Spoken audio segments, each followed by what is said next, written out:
안녕하십니까 사랑하는 성도 여러분. 이제부터 이사야서 전체를 저와 함께 읽어가며 문제를 중심으로 개관해가는 시간을 갖도록 하겠습니다. 먼저 시작하기에 앞서 이사야에 대한 소개를 간단하게 해드리겠습니다. 이사야라고 하는 말은 여호와는 구원이라고 하는 뜻을 가지고 있습니다. 이사야가 활동했던 시대를 보면 남한국, 북한국이 모두 건재하던 시절이었고, 그리고 특별히 북쪽에 있는 아수르 제국의 침략 가운데서 멸망을 앞두고 있는 참 암흑기라고 할 수 있는 그런 시대에 이사야가 하나님의 말씀을 들고 남한국 유다를 중심으로 남북 왕국 전체에 대한 하나님의 심판의 메시지를 전할 뿐만 아니라 소망의 메시지까지 함께 전했던 성경이 이사야서입니다. 먼저 여러분들에게 나눠드렸던 9월 6일자 이사야서 1장 문제를 보면 1번, 하나님은 이사야에게 어느 나라에 대한 환상을 보여주셨습니까? 이 질문에 대한 답은 1절에 나옵니다. 유다왕 우시야와 요담과 아하스와 히스기야 시대에 아모스의 아들 이사야가 유다와 예루살렘에 관하여 본 계시라. 정답은 유다입니다. 유다와 예루살렘에 관하여 본 계시라라고 했지요. 유다는 나라를 말하는 것이고 예루살렘은 그 유다 나라의 도시를 말하는 것입니다. 자, 이번 문제를 보시면 여호와께서 생존자를 남겨두지 않았더라면 어떤 나라처럼 멸망했을 것이라고 말하나요? 9절 말씀에 보면 여기 이렇게 되어 있습니다.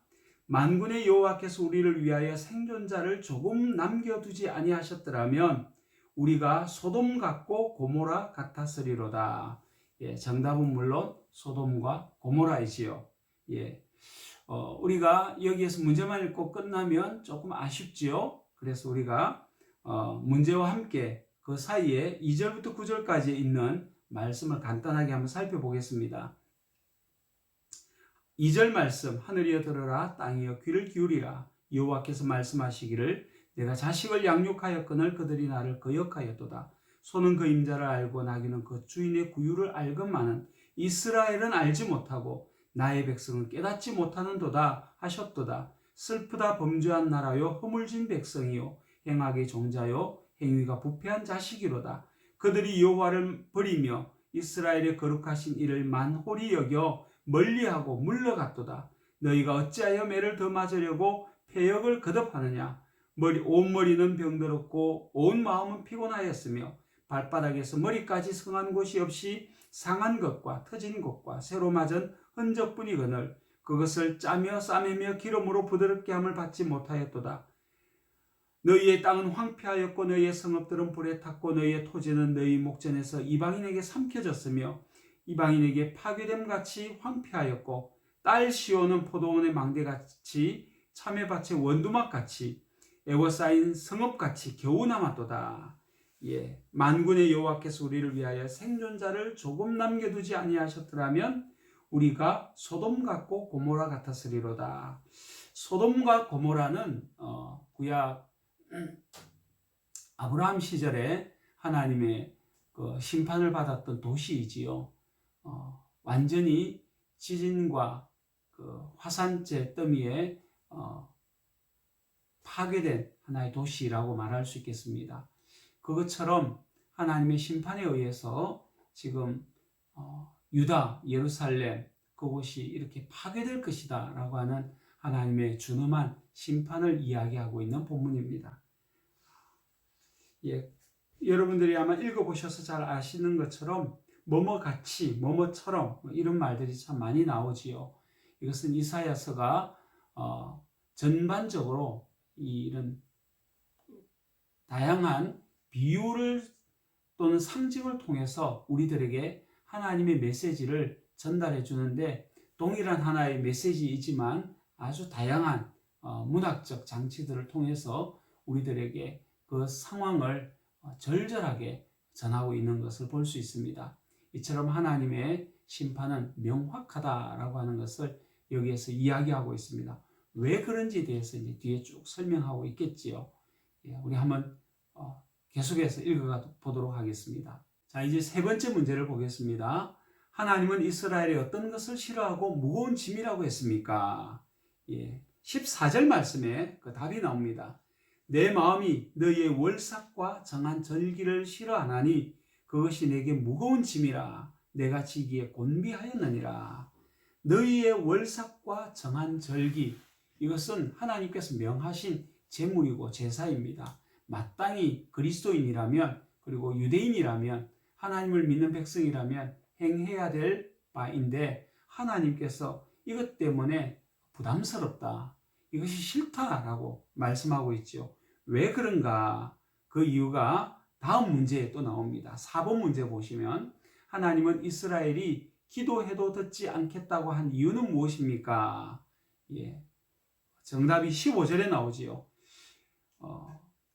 너희가 손을 펼 때에 내가 내 눈을 너희에게서 가리고 너희가 많이 기도할지라도 내가 듣지 아니하리니, 이는 그 이유가 나오지요. 너희의 손에 피가 가득함이라. 답은 나왔죠? 너희의 손에 피가 가득함이라. 이 피가 무엇일까요? 그 피에 대해서 우리가 또 그들의 모습들을 뒤에 고발하고 있는 것을 보게 되는데요. 5번 문제로 한번 보면 알겠습니다. 하나님은 이스라엘에게 선행을 하고 정의를 구하고 이 사람들을 위해 변호하라고 했습니다. 어떤 사람입니까? 17절 말씀 한번 읽어보면서 답을 알려드리겠습니다. 선행을 배우며 정의를 구하며 학대받는 자를 도와주며 고아를 위하여 신원하며 과부를 위하여 변호하라. 이 사람들을 위하여 변호하라고 했는데 정답은 과부입니다. 사회적인 약자이지요. 가장 어려움에 처해 있고 어느 누구로부터도 보호를 받을 수 없는, 누군가 보호해주지 않으면 홀로 살아갈 수 없는 존재가 과부요 고아입니다. 이 당시에 그러했습니다. 그들을 보호하고 변호하고 그들을 도와주라 라고 했는데, 실상 그들의 삶이 어떠했을까요? 손에 피가 가득했다라고 하는 말처럼 그들의 삶은 자신들만을 위한 삶이었고 약자들을 위해서 돕거나 그들을 변호하는 삶이 아니었다라고 하는 것이지요. 이것이 하나님께서 그들의 정한 절기와 그리고 월삭을 받고 싶어 하지 아니하시는 이유였다라고 하는 것을 알 수 있습니다. 다음 문제, 6번 문제 보면 하나님은 유다가 절겨 순종하며 무엇을 먹을 것이라고 했나요? 19절에 나옵니다. 너희가 절겨 순종하면 땅의 아름다운 소산을 먹을 것이요. 땅의 아름다운 소산이 정답입니다. 순종이 답이지요. 하나님의 말씀 가운데 순종하며 살아가면 하나님께서 귀한 것으로 함께 하시겠다라고 약속하셨습니다. 그 다음 문제, 7번 문제를 우리 한번 보겠습니다. 하나님은 유다의 고관들이 패역하며 도둑과 짝하며 뇌물을 사랑하며 고아를 위해 신원하지 않으며 또 무엇을 하지 않는다고 했나요? 23절에 그 답이 나옵니다. 읽어드리겠습니다. 내 고관들은 패역하여 도둑과 짝하며 다 뇌물을 사랑하며 예물을 구하며 고아를 위하여 신원하지 아니하며 과부의 송사를 수리하지 아니하는도다. 얼마나 하나님께서 많이 답답해 하셨는가 하는 것을 여기에서 알 수 있지요. 8번 문제, 하나님은 유다를 잎이 마른 이 나무 같다라고 했습니다. 무슨 나무일까요? 30절 답이 나옵니다. 너희는 잎사귀 마른 상수리 나무 같을 것이요 물 없는 동산 같으리니. 답이 상수리 나무입니다. 여기까지 우리가 살펴본 바로는 하나님께서 원하시는 것, 주변에 있는 많은 어려운 사람들을 돕고 그들 편에 서서 하나님의 사랑과 공의를 실천하며 살기를 원했는데, 이스라엘 백성들은 종교적인 어떤 외형은 갖추었지만 그들의 실상은 하나님께서 원치 않는 삶으로, 자기만을 위한 삶으로, 자기 배만을 불리는 삶으로 이렇게 변질되었던 것이지요. 이것에 대한 하나님의 심판의 메시지가 1장에서부터 강력하게 전달되고 있습니다. 그 이후로 9번 문제부터 보면 앞에 했던 부분들이 다시 한번 반복되는 부분입니다. 제가 첫날 내었던 문제는 이곳저곳 이책저책을 좀 참고하다 보니 비슷한 문제들이 여러 가지 중복되어 나아갔었습니다. 첫째 주가 그러했습니다. 1장부터 아마 6장까지 그러했으리라 봅니다. 8번 문제를 중심으로 답을 말씀드리고 일단 1장은 마치는 것으로 하겠습니다. 이사야는 아모스의 아들로서 유다왕 우시야, 요담, 아하스, 히스기야 시대의 사람으로 아모스, 모세, 호세야, 미가와 함께 주전 8세기의 예언자이다. 1절 말씀에 보면 나오지요.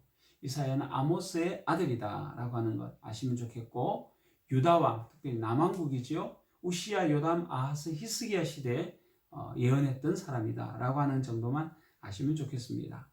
그리고 앞부분 다시 한번 봤지만 이사야 1장 5절에서 9절 참상의 근본 원인은 무엇인가? 1번 바벨론이 침입하였기 때문이다.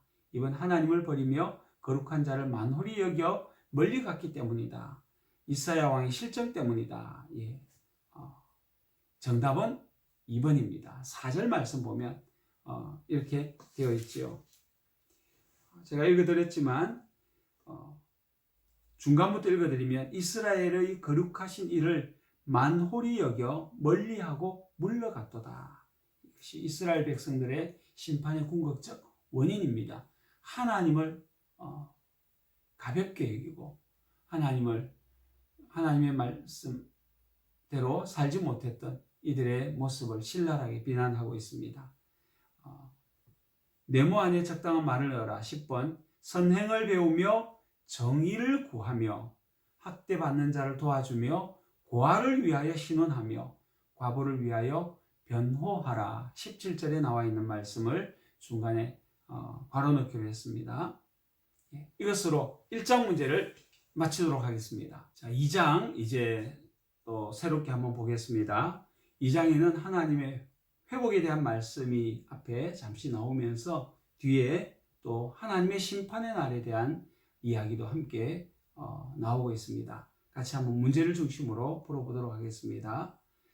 먼저 1번 마지막 날에 여호와의 성전의 산이 어디에 서게 된다고 하였습니까? 1, 2절 제가 한번 말씀을 읽어드리겠습니다. 아모스의 아들 이사야가 받은 바 유다와 예루살렘에 관한 말씀이라. 말일에 여호와의 전에 산이 모든 산 꼭대기에 굳게 설 것이요 모든 작은 산 위에 뛰어나리니 만방의 거리로 모여들 것이라. 여기에 나와 있는 것처럼 모든 산 꼭대기 위에 하나님의 성전의 산이 서게 될 것을 이야기하고 있지요. 답은 모든 산 꼭대기.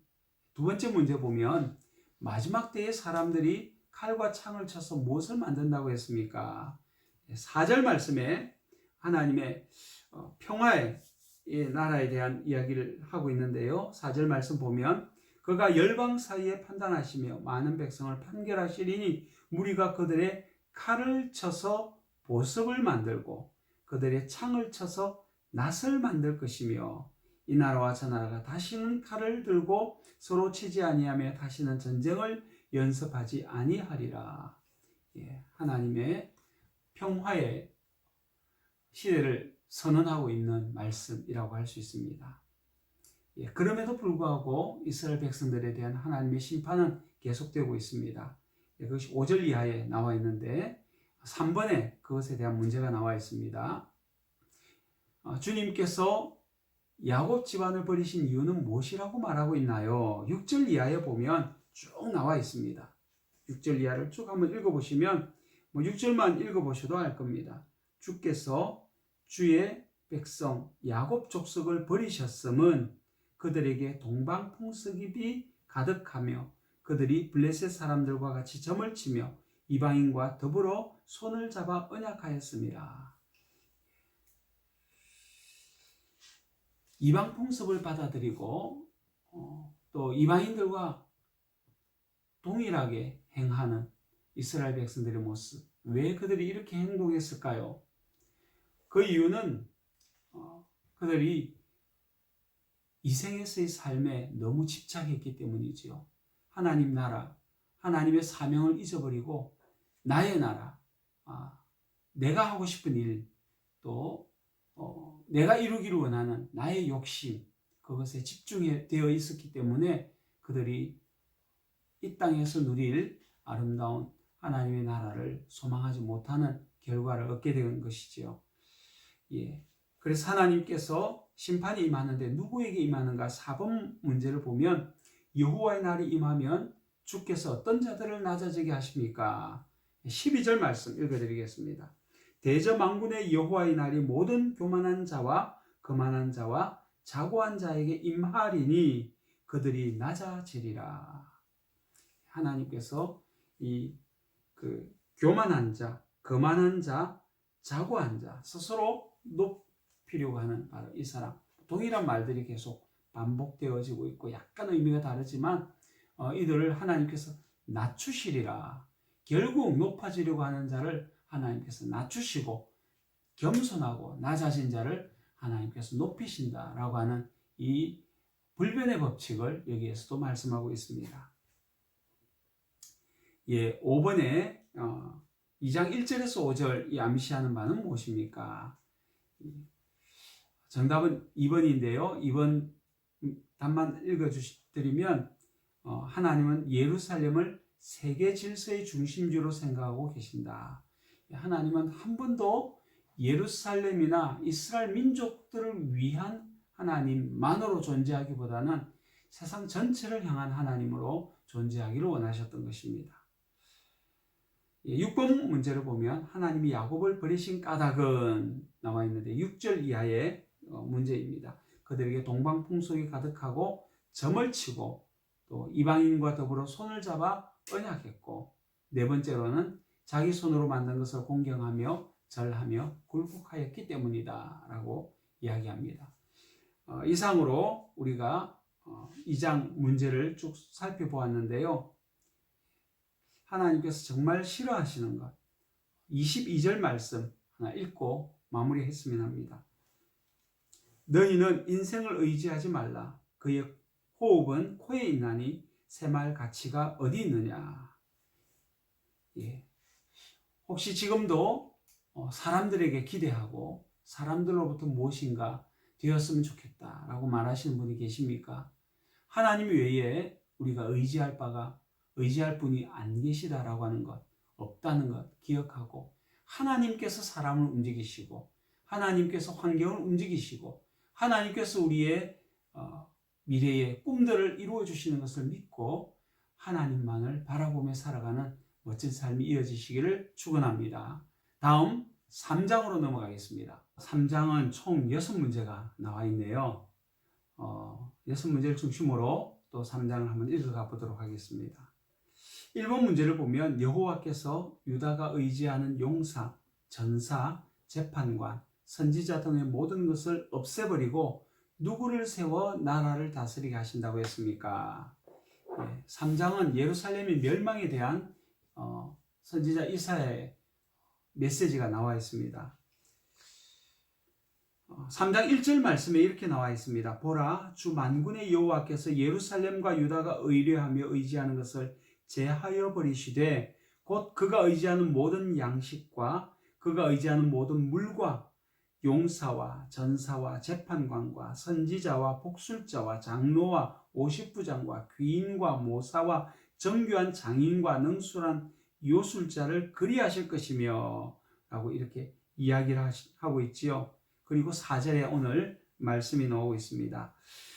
답이 나오는데 어쨌든 하나님은 유다가 의지하는 여러 가지 것들이 있습니다. 오늘 좀 전에 말씀드렸던 것처럼 양식, 모든 물, 용사, 전사, 재판관, 선지자, 이런 여러 복술자, 장로, 이런 인간관계, 종교관계, 그리고 재물관계, 이런 모든 삶의 이 땅에서 의지해야 될 모든 것들, 하나님 아닌 다른 것을 의지하고 있는 것에 대하여 하나님께서 철저히 심판하시겠다라고 말씀하고 있는 것을 여기서 보게 됩니다. 그래서 하나님께서 그들을 다 제하시고 누구를 세우겠다고 하셨습니까? 4절, 오늘 1번에 대한 문제의 답이 나옵니다. 그가 또 소년들을 그들의 고관으로 삼으시며 아이들이 그들을 다스리게 하시리니. 예. 문제는 뭐 고관으로 삼겠느냐 물어본 게 아니라 누구를 세워 나라를 다스리게 하신다고 했는가, 이렇게 문제가 나왔죠. 여기 보면 아이들이라고 합니다. 아이들. 정답은 아이들입니다. 2번 문제. 예루살렘과 유다가 넘어지고 멸망한 이유는 무엇입니까? 예루살렘과 유다가 왜 멸망했는가? 8절 말씀에 아주 구체적으로 하나님의 메시지가 담겨져 나오고 있습니다. 읽어드리겠습니다. 예루살렘이 멸망하였고 유다가 엎드러졌음은 그들의 언어와 행위가 여호와를 거역하여 그의 영광의 눈을 범하였습니다. 그들이 멸망했던 이유는 단 한 가지입니다. 그들의 언어, 그들의 말과 행위가 하나님을 거역했기 때문에.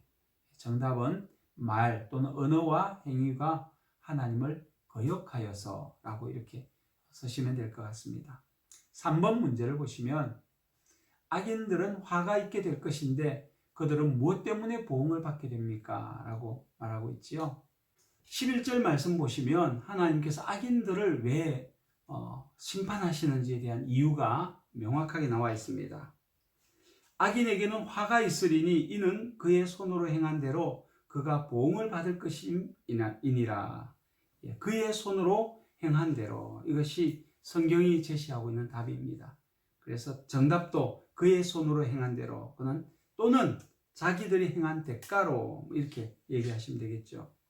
4번 문제를 보면 시온의 딸들이 교만하며 정을 통하는 눈으로 다니기 때문에 주께서 시온의 딸들의 정수리에 무엇이 생기게 하셨는가요?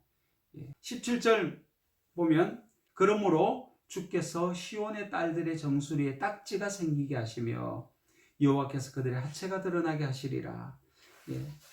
16절 이하에 보면 이스라엘 백성들이 왜 멸망할 수밖에 없었는가 하는 것에 대한 이야기가 잘 나와 있습니다.